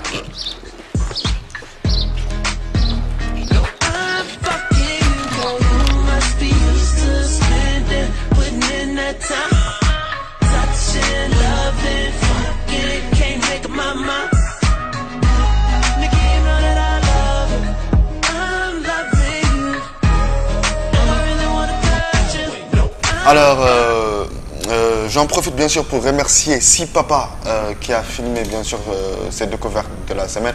Alors Kirko qui prépare une mixtape qui se nomme Mabé, il a expliqué ça dans l'interview. Alors comme je vous le disais tout à l'heure, alors Kirko est un jeune artiste bien sûr qui a pour objectif bien sûr de faire éviter la jeunesse Satan.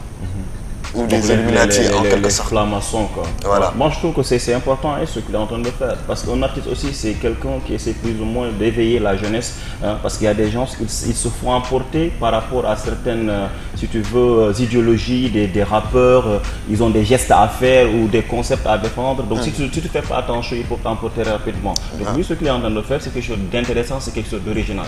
Et je pense qu'il mérite aussi un travail de fond, n'est-ce pas? Un travail de fond pour justement pouvoir sensibiliser toutes ces populations à ne pas suivre, si tu veux, les francs-maçons qui sont un peu partout et qui vont nous apporter très rapidement. Ouais. En tout cas, mine oui comme diable, diable ou Satan comme Satan, en combat, ça sera pas facile en tout cas. Alors, nous recevons tous nos encouragements bien sûr à Kirko, à Liouba et Big Up Sitena Befof. Alors, nous recevons sur ce plateau la présidente de l'association Je m'engage. Bonjour Madame Touré. Bonjour Ashra, bonjour Ama, bonjour chers téléspectateurs. Alors, quelles sont vos actualités? L'actualité bien sûr de l'association Je m'engage. Oui, en fait à Je m'engage... Déjà c'est quoi l'association Je m'engage? D'accord. Pour revenir un peu quoi. D'accord. Oui, c'est parce que je pense que c'est encore la définition. Mais on va quand même la donner. Donc, Je m'engage, c'est quoi? Je m'engage, c'est un groupe de jeunes avec des profils et des compétences différents et variés qu'on a décidé de mutualiser pour mettre ça au service des communautés à travers 4 domaines d'action, dont l'un forme le pivot, à savoir la citoyenneté active. Autour, on a la santé, l'environnement et l'entrepreneuriat.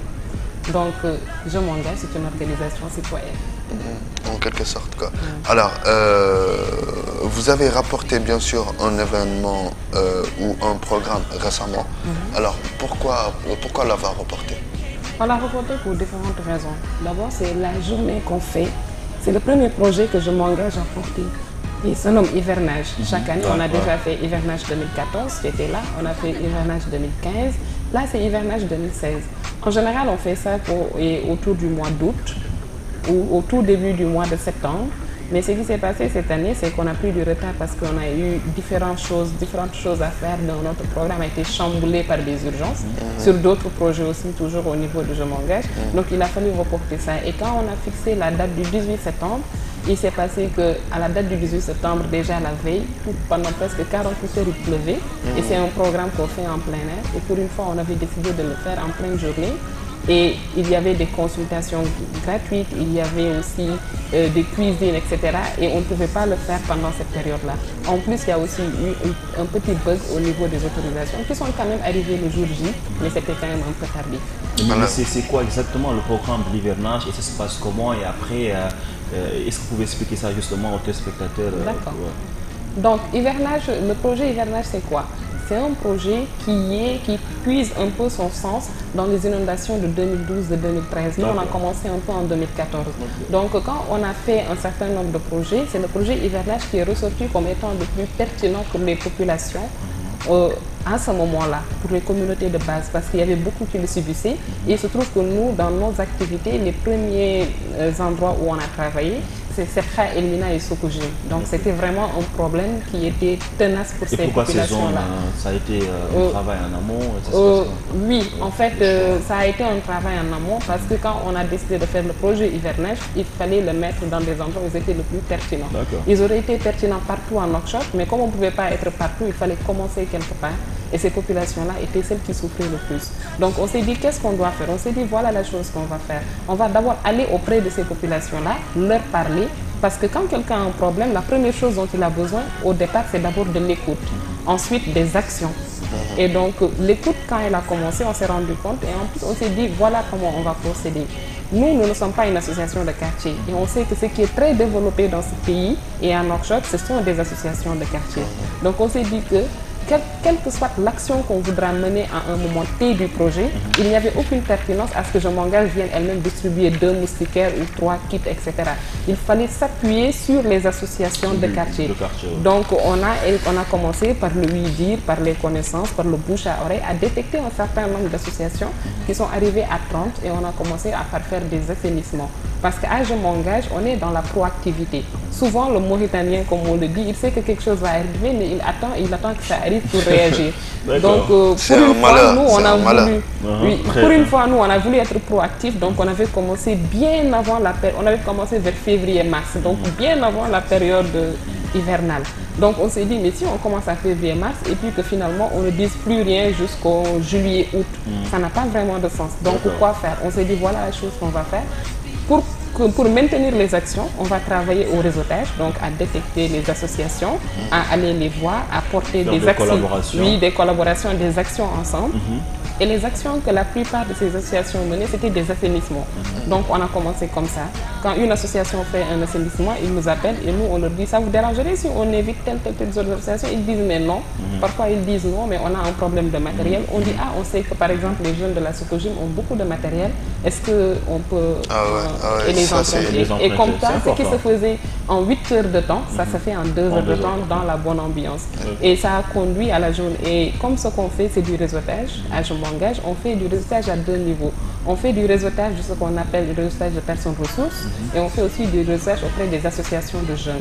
Une personne ressource, c'est une personne comme vous, comme quelqu'un d'autre qui a une compétence, une logistique, un moyen qu'il disponibilise pour l'association. Donc les artistes aussi ont donné gratuitement de leur voix et on a trouvé aussi les lieux, donc on a trouvé aussi les lieux et ici on a organisé la première soirée de solidarité. On a pu, avec ce qu'on a collecté, déjà faire en sorte en fait que l'attention soit portée sur ces populations-là, parce qu'au lendemain de la soirée de solidarité, il y a eu la World Vision qui a décidé de donner 1000 kits à 1000 familles de Sepha. C'était par rapport au document de projet qu'on avait déposé, ils n'avaient pas accompagné, mais après ça leur a donné envie, ça leur a donné envie de participer. Et nous, à notre niveau, pour 2014, on a pu aider 317 familles de Nouakchott, accompagnées d'une sensibilisation qu'on fait avec une organisation internationale à Mauritanie sur les maladies hivernales. Et malheureusement, en 2014, c'était en plus des maladies hivernales, c'était Ebola qui était d'actualité. On a même une vidéo sur Ebola traduite en langue locale pour les populations. Ensuite, en 2015, donc on a pu aider 317 familles à Nouakchott. Et comme la première ville en 2014 qui avait été inondée, c'était Mbour, on a pu offrir à 584 enfants de Mbour 584 kits scolaires pour la rentrée 2015. Et en 2015, on a pu aider un peu 1700 familles en termes de couverture de kits hygiéniques et autres. Et là, on prépare rade à l'association Je m'engage, c'est-à-dire rien à dire quoi, parce qu'ils ont franchement un parcours très riche et vu aussi ce qu'ils offrent à la population mauritanienne, aux habitants des quartiers périphériques et à l'intérieur du pays, c'est vraiment intéressant. Alors pour gagner du temps et revenir un peu à vos projets en cours, parlez-nous un peu de vos projets en cours. D'accord, donc je vais peut-être refaire un peu le cursus des projets. Donc en 2014, on a porté principalement un projet, donc c'était le projet hivernage. Que vous avez répété en 2015. Qu'on a repris aussi en 2015 et qu'on reprend aussi en 2016. Donc ça, c'est un projet structurant. Donc en 2015, en fait, on est passé d'un projet, 2015-2016, on est passé d'un projet à 5 projets. Voilà les 5 projets. C'est programme d'orientation et d'insertion socio-professionnelle des jeunes. Ce qui nous a conduit à faire des ateliers qu'en langage court, on intitule Pôle emploi. L'idée, c'est d'aider les jeunes dans la rédaction de CV, de lettres de motivation, de simulation. Et que je trouve très intéressant même parce que, excusez-moi, beaucoup de jeunes, ils font des études, ils ont des diplômes, mais il y a ce qu'on appelle des techniques d'entretien et d'embauche, hein, les lettres de motivation, les CV, des fois il y a blocage. Donc avec ces techniques justement de renforcement de capacité à ces jeunes, sortants ou diplômés, ça va les permettre rapidement d'avoir les techniques de base qui peuvent les permettre de défendre, si vous voulez, leur dossier et de présenter un dossier concret aussi. Parce qu'on ne présente pas un CV n'importe comment. Une lettre de motivation, il y a des normes, n'est-ce pas? Et sinon aussi l'entretien d'embauche. J'ai eu à surtout l'entretien d'embauche, c'est qui pose problème à pas mal de jeunes. Allez-y. Oui, d'accord. Donc simulation d'entretien d'embauche, étude du marché mauritanien de l'emploi, parce qu'il faut que les jeunes comprennent aussi, on ne sera pas tous en costume cravate dans des bureaux et dans des banques. Je suis d'accord. Oui, parce que 45% de l'emploi mauritanien est fourni par le secteur informel. Et en même temps, on fait aussi dans ces ateliers-là aussi, on fait beaucoup quelque chose. Au début, c'était approche systématique à la culture entrepreneuriale. C'était de créer le déclic entrepreneurial chez le jeune mauritanien, ce qui n'était pas peut-être là à la base. Et ce que je vais rajouter à ce qu'Anna a dit, c'est que ce n'est pas que des jeunes qui sortent de l'université ou des jeunes professionnels. Nous, on se veut très inclusif et on croit au développement endogène. Donc chez nous, il y a du tout. Quand vous venez dans un atelier, vous verrez des jeunes diplômés, vous verrez des étudiants, vous verrez des élèves qui sont en train de finir de lycée, vous verrez des jeunes experts, mais vous verrez aussi des personnes en situation de handicap, visuel, moteur, qui viennent même avec leur braille pour faire ces ateliers-là. Parce qu'on se veut très très inclusif. Et même des gens qui ont appris des métiers chez le menuisier du coin, chez le mécanicien du coin, on le fait en français facile, s'il le faut, on traduit en langue locale. Mais ces gens-là, quel est justement l'atelier que vous allez donner justement à ces gens-là, qui ont fait des métiers de base? Oui, l'idée de ces ateliers-là, c'est toujours dans le cadre de l'insertion socio-professionnelle sur l'employabilité des jeunes. Parce que ce sont des jeunes, nous on sait déjà qu'on est une société très fracturée. Le premier qui a parlé de différentes catégories de jeunes en utilisant certains termes que je ne connais pas forcément. Donc, mais on s'est dit qu'il ne faudrait pas que nous aussi, qu'on ait des types de jeunes qui viennent quand on fait des assainissements et des types de jeunes qui viennent quand on est dans des hôtels ou dans des salles climatisées. On a voulu le refuser dès le départ et donc voilà, on s'est dit que ces gens-là, même une entreprise, n'importe laquelle, a besoin d'un serrurier, a besoin d'un mécanicien. Mais même s'ils ont appris des métiers sur le tas, ces jeunes-là n'ont pas souvent l'information qu'il existe des écoles où ils peuvent valider leurs acquis, avoir des diplômes. Et nous, c'est un peu ce qu'on essaye de faire avec eux. Avoir un diplôme et une fois qu'ils l'ont, associé à leur engagement communautaire, avoir un CV parce qu'ils ont le droit à un CV. Nous, les mécaniciens ici, peuvent avoir un CV parce que la plupart de ces mécaniciens-là font partie aussi d'associations ou d'organisations de jeunes et il y a aussi d'associations villageoises et c'est de l'expérience et de l'expertise de terrain qu'ils gagnent. Donc voilà un peu le travail qu'on essaye de faire. Donc on l'a fait, ça a bénéficié à peu près, je ne sais pas tous les chiffres là, mais pas moins de 1000 jeunes ou un peu plus. Et donc on a organisé avec le patronat en 2015 la journée des stages. L'idée avec le patronat, c'était de leur dire, vous êtes le patronat mauritanien, si vous en êtes capable, on vous lance un peu un défi. Faites en sorte que toutes les fédérations qui se retrouvent chez vous puissent offrir au moins 100 stages à 100 jeunes. Ça n'a pas été facile parce que ça a coïncidé avec le sommet arabe. À la dernière minute, ils voulaient qu'on change la journée. Mais comme on est un peu têtu à Je m'engage, on a dit on maintient quand même la journée. Et il y avait la Banque mondiale, il y avait des représentants de la BAD, il y avait plein de beaux mondes. Et le lendemain, la Banque mondiale, ce qui est quand même une première, a ouvert ses portes et a offert une journée d'immersion à 40 de nos jeunes. Donc 40 jeunes qui ont passé la journée à la Banque mondiale, le représentant les a accueillis, a expliqué le fonctionnement de la banque, que la banque travaille avec les États déjà, que les jeunes ne perdent pas leur temps à aller directement déposer à la banque, que souvent pour entrer à la banque, on y entre souvent d'abord en étant consultant, et que, mais cependant qu'il y a des unités de projet de la banque. Donc pendant cette journée-là, les jeunes ont pu aller visiter 3 unités de projet pour financer de la Banque mondiale, l'État mauritanien, parfois avec l'Union européenne ou d'autres. Et donc, quand ils sont allés là-bas, ils ont discuté avec ces gens-là qui ont fait des présentations. Notamment, il y a les chantiers écoles avec le projet PNIDL, qui est de 52 milliards et qui n'arrive même pas vraiment à dépasser. Mais je m'excuse. Et donc, les jeunes leur ont dit, mais c'est bon les chantiers écoles, mais nous tous, on n'est pas des maçons, on n'est pas des mécaniciens, on n'est pas des... Mais nous qui avons des diplômes, qui voulons faire autre chose. Ils ont dit, ah mais vous, puisque vous vous passionnez pour l'entrepreneuriat, ce serait bien que vous puissiez faire en fait un projet entrepreneurial auprès des communes à l'intérieur et peut-être que que nous, on pourra appuyer cette suggestion-là. On a envoyé les documents, on attend encore les suites.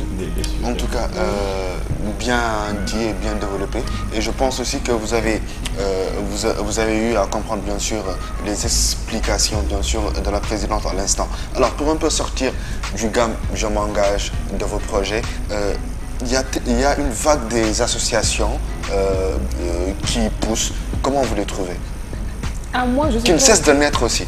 Oui, moi je suis très contente parce que moi, je pense que pendant longtemps, le jeune mauritanien a été dans l'attentisme en fait, dans l'attentisme défaitiste, parce qu'il était tellement découragé, il se disait tellement que c'était pas pour lui, qu'il n'avait pas sa place, que son seul but c'était peut-être de partir ou de rester dans son coin, ou même d'aller dans un autre pays, ou même de vendre la Mauritanie et de se le partager. Effectivement, que les jeunes étaient un peu, cette... voilà quoi, moi y compris, donc jusqu'à un certain moment. Et donc aujourd'hui, que de voir des jeunes qui s'engagent, qui font des choses, chaque jour de nouvelles associations, moi je suis très heureuse de ça. Mais je pense qu'ils sont dans la... Non, je pense qu'ils sont dans la dynamique... Une association qui fait même pas 2-3 mois et après toutes les portes sont fermées. Non, je pense qu'ils sont dans la dynamique de faire. Déjà ça c'est une bonne chose, c'est ça que je salue, le fait d'être dans la dynamique de faire. Ça veut dire d'agir, de ne plus être inerte. Ça c'est une bonne chose, ça veut dire qu'au moins on bouge. On bouge, ouais. Que ça soit bien ou mal géré, au moins on bouge. Maintenant, si c'est créer une association pour créer une association, c'est vrai que ça n'a pas trop de sens. Il faut avoir une mission, une vision, des valeurs et essayer d'aller de l'avant. Ou bien aussi, il faut aussi qu'ils comprennent que nous, en tout cas, notre credo à Je m'engage, c'est de favoriser tout ce qui est travail collaboratif. Tout ce qu'on peut faire seul, on ne le fait pas seul, on essaye de le faire tout le temps avec d'autres. Et je vais finir, parce que je sais qu'il est quasiment l'heure, en parlant un peu du projet FAGE. Donc ça, on a existé pendant plus de 2 ans et demi, on n'a jamais eu de financement. Donc tout à l'heure, nous, le fort de Je m'engage, c'est développer un projet avec 0 financement. C'est ça notre fort. Et c'est possible, peut-être qu'on aura une autre occasion d'en parler parce que ça prend le temps, ça prend beaucoup de temps. Mais il y a, après une année, on a eu un financement en consortium dans le cadre du projet FAGE. Pour la composante de Je m'engage, il s'agissait de favoriser le réseautage et le travail collaboratif que nous on adore et qu'on essaye de promouvoir tout le temps. Et donc l'idée c'était de travailler avec les associations. On a fait 6 ateliers. Donc sur l'entrepreneuriat, l'employabilité des jeunes, l'estime de soi, des premiers secours, les FIV, formation initiale au volontariat. Le 6e, pour l'instant, je l'ai perdu, mais je vais le retrouver. Et ensuite, dans la deuxième phase, on a financé, on avait 3 projets. Donc, c'est ce qu'on vient de conclure. Donc, c'est le projet plaidoyer pour plus d'autonomisation des personnes en situation de handicap. On a fait des ateliers avec des ateliers d'écoute active, donc avec des personnes en situation de handicap qui se retrouvent avec un médecin psychologue par groupe de 13 ou de 14 maximum, pour 80 d'entre eux, et pour parler tout simplement. Parce que vous savez, c'est très important et ce n'est pas une culture qu'on a. Et moi, ça m'a beaucoup touchée. J'ai été à un seul de ces ateliers et j'ai entendu une femme qui dit « J'ai travaillé au ministère de la Famille et de l'Enfant et des personnes en situation de handicap pendant 35 ans, j'ai jamais vu ça. » Et on a financé 6 projets pour des personnes en situation de handicap, pour des micro-projets entrepreneuriaux. Ensuite, dans le cadre du réseautage, c'est 20 associations. En général, c'est nous qui faisons des activités et nous disons aux gens, venez profiter des ateliers. Cette fois-ci, pour être dans la transversalité qui est aussi un de nos créneaux, on leur a dit, maintenant, d'accord, on leur a dit maintenant, faites vos ateliers vous et invitez-nous. L'essentiel, c'est que ça bénéficie à 20 jeunes. Et donc, c'est 400 jeunes minimum qui ont été touchés. Mais c'est beaucoup plus que ça arrive aux 1000 dans la réalité des faits. Et le 3e projet, c'est appui à la sécurité alimentaire. Donc, c'est 20 familles qu'on a appuyées pour qu'ils puissent, pour pouvoir tout simplement les aider pour tout ce qui est sécurité alimentaire. En termes de micro-projets et en termes aussi d'élevage de petits ruminants, etc. En tout cas, je vous remercie. Et franchement, elle sait bien se défendre, en tout cas. Et franchement, c'est à souligner. Quand vous une première de mon merci beaucoup. Mais je parie aussi que vous n'avez jamais suivi Watani Hebdo. Je parie. Oui, c'est vrai, j'avoue. Je fais mon meilleur culpa. Ouais. Alors, du coup, je vais regarder. Voilà, donc on vous donne rendez-vous tous les samedis à 10h30 sur Watani TV, mais plateau du Tornel. Plateau du Tornel, bien vrai, on a un café, on a un jus à faire. Moi, man, jus citron prochainement pour faire des lucés. Jus citron rek. Qu'est-ce Nous, on est dans les micro-projets entrepreneuriaux. Donc, voilà quoi, on gaspille pas. C'est juste les trucs. Et puis à la sauce locale. Alors, merci beaucoup, Madame Touré. Merci à vous. Et grand, 6e numéro de Maï. Le 6e numéro fait, donc on attend encore justement d'avancer pour d'autres numéros et d'autres invités, Inch'Allah. On remercie nos invités qui étaient tous à la hauteur, qui ont justement pu nous étaler le menu de leurs activités. On les remercie, on les encourage. C'est des jeunes, n'est-ce pas, qui sont en train de faire un travail remarquable. Et puis nous demandons à nos dirigeants ou je sais pas, aux bailleurs d'accompagner ces initiatives de jeunes. C'est important. Ouais. Alors, toutes nos félicitations, Madame la Présidente, et nos encouragements aussi. Alors, n'oubliez pas, vous voulez être partenaire ou collaborateur, sponsor de l'émission Watania Hebdo, vous pouvez contacter le service commercial qui s'affiche bien sûr au bas de l'écran, au 47 70 25 83. Et pour la couverture de vos événements... Même s'ils veulent passer à l'émission, ils peuvent nous appeler, n'est-ce pas? Donc voilà, et au 48 10 49 79. Quant à moi, je vous donne rendez-vous ce soir à 22h pour la grande édition du journal télévisé. Et merci à Mouhadji Diallo pour la réalisation. Et le directeur de Watania aussi qui nous suit chaque samedi. Hein? Effectivement, merci beaucoup à tous et à toutes. Rendez-vous la semaine prochaine. Bye bye bye. Moi, je